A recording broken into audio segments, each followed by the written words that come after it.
एक बहुत सुंदर पद है वृंदावन भाव का। शरण श्री वृंदावन की जय, शरण श्री वृंदावन। गाइए सब लोग, वृंदावन अगली बार जाइएगा ताली मत बजाओ, ऐसे गाओ बस। ये नियमों का पालन कीजिएगा जो लिखा है यहाँ पर। शरण श्री वृंदावन की जय, शरण श्री वृंदावन की जय। युगल बिहारी चरण कमल सो, युगल बिहारी चरण कमल सो, युगल बिहारी चरण कमल सो, युगल बिहारी चरण कमल सो। निस दिन नेह, निस दिन नेह लगी, शरण श्री वृंदावन की जय, शरण श्री वृंदावन की जय। मेरा सौभाग्य है कि जिनका पद है ना, इनके उत्सव में मुझे कथा करने का अवसर मिलता है। श्री सरस माधुरी जी, जयपुर में सरस निकुंज है, वहीं हमने अपने जीवन की सबसे पहली भक्तमाल कथा कही पिछले वर्ष, और इस वर्ष भी उनके आचार्य उत्सव में सेवा करने का, उन्हीं का पद है सरस माधुरी जी का। बहुत सुंदर भाव। क्या कहते हैं? युगल बिहारी चरण कमल सो निस्दिन नेह लगाइए। ठाकुर जी के देखिए, प्रेम किसको कहते हैं? आज जितना है कल उससे अधिक होना चाहिए, और परसों कल से अधिक होना चाहिए, और तरसों परसों से अधिक होना चाहिए। उसको प्रेम कहते हैं। कई लोग संसार के कहते हैं हमें वो बहुत अच्छा लगता है, रहो कुछ दिन उसके साथ, रहते रहते रहते क्या होगा? घट जाएगा प्रेम। वो प्रेम नहीं है। प्रेम उसे कहते हैं कि जब जब पलक झपकी गई तब तब नूतन लगने लगे, तब तब और बढ़ने लगे, उसको प्रेम कहते हैं। इस सभागृह में बैठा मुझसे लेके पीछे तक व्यक्ति कोई भी ऐसा नहीं है जो जितनी बार ठाकुर जी को देखता हो उतना प्रेम बढ़ता हो। नहीं हो सकता। हम में प्रेम है ही नहीं है। हम तो केवल प्रेम की दोहरी के आसपास भटक रहे हैं। हवा चलती है तो प्रेम की सुगंधी थोड़ी स्पर्श कर लेती है, प्रेम है नहीं हमारे चित्त में।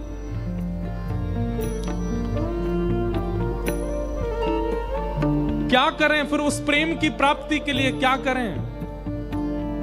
सेवा कुंज समीप बैठ के, सेवा कुंज समीप बैठ के, दंपति ध्यान लगाइए, दंपति ध्यान लगाइए। हमारे वृंदावन के सेवा कुंज में जाइए और वहां एकांत में बैठ करके दोनों युगल सरकार का ध्यान कीजिए। श्री ठाकुर जी कैसे हैं, किशोरी जी कैसी हैं, कथाएं सुनकर के जाइए, रसिकों की वाणी सुनकर के जाओ, और सेवा कुंज वृंदावन में बैठ करके ध्यान लगाओ। उससे क्या होगा?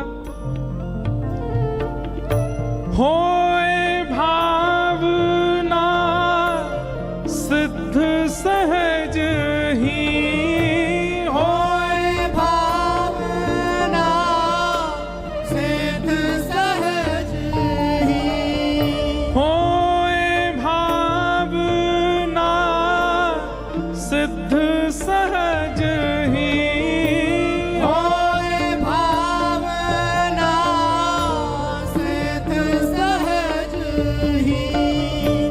निरख नयन हुल सैये, निरख नयन हुल सही है। शरण श्री वृंदावन की जय, शरण श्री वृंदावन की जय। शरण श्री वृंदावन की जय, शरण श्री वृंदावन की जय। और ले ले शीत रसिक संतन की, ले ले शीत रसिक संतन की। शीत प्रसादी किसको कहते हैं? वृंदावन के रसिक जन जब प्रसाद पावे और प्रसाद पाने के बाद जो उनके पत्तल में थोड़ा तिनका बच जाए उसको शीत प्रसादी कहते हैं। लेकिन हमारे ब्रज के रसिक जन क्या करते हैं? प्रसाद पाने के बाद फिर अपनी थाली में पत्तल में जल डाल देते हैं और पूरी मांझ के उसको पी लेते हैं, एक बिंदु छोड़ते नहीं, क्योंकि वे जानते हैं भजनानंदी व्यक्ति जब स्थान पर बैठ भी जाता है ना तो वहां भी उसके भजन का कुछ अंश रह जाता है। वो तो प्रसाद पाया गया है, उसमें अंश नहीं होगा। लेकिन रसिक जनों के द्वारा जो प्रसाद शीत होता है उसके प्रति अन्न बुद्धि नहीं होनी चाहिए, तो ही आप ग्रहण कीजिएगा। ये चावल थोड़े से बच गए महाराज जी की थाली के, हमें तो नहीं, चावल नहीं, दाल नहीं, सब्जी नहीं, वो उसके प्रति, ये बहुत ऊंची बात कह रहे हैं, बहुत ध्यान से सुनिएगा, उसके प्रति वस्तु बुद्धि नहीं होनी चाहिए, अन्न बुद्धि नहीं होनी चाहिए, वो प्रसाद बुद्धि, ठाकुर जी के प्रसाद की और संतों के प्रसाद के प्रति प्रसाद बुद्धि ही होनी चाहिए। इसीलिए संत जन यथावथा कहीं ऐसे कि खाते भी नहीं है, सब जगह नहीं पाते।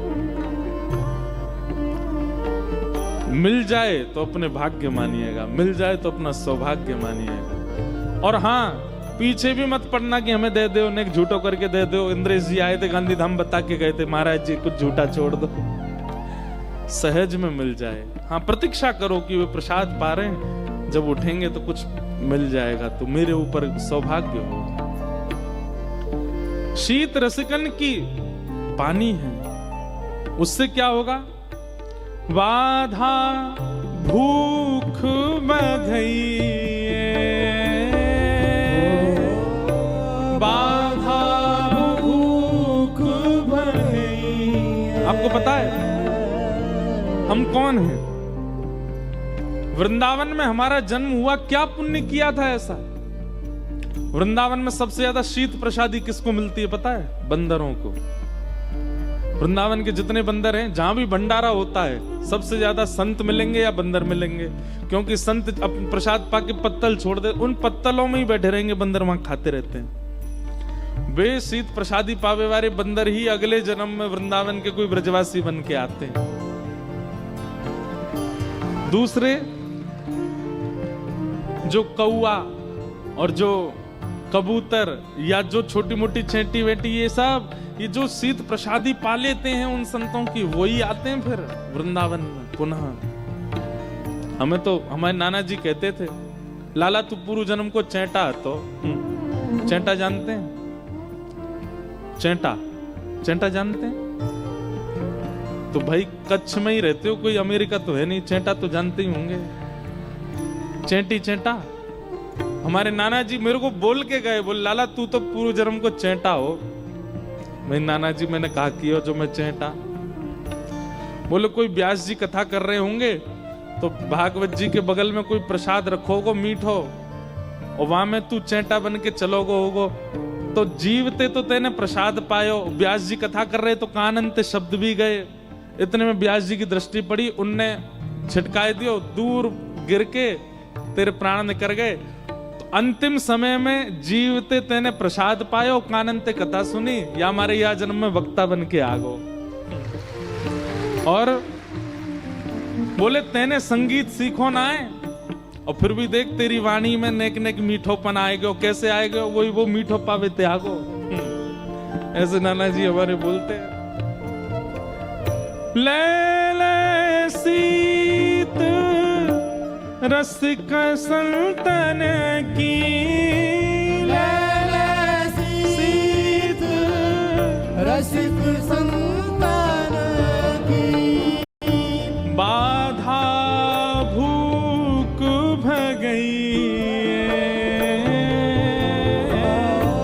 बाधा भूख शरण श्री वृंदावन की जय, शरण श्री वृंदावन की जय, शरण श्री वृंदावन की जय, शरण श्री वृंदावन की। राधे श्याम नाम रट रसना, राधे श्याम नाम रट रसना, राधे श्याम नाम रट रसना, राधे श्याम नाम रट रसना, आंसू द्रगन बहइए, आंसू द्रगन बही है। हे सरस माधुरी पिय प्यार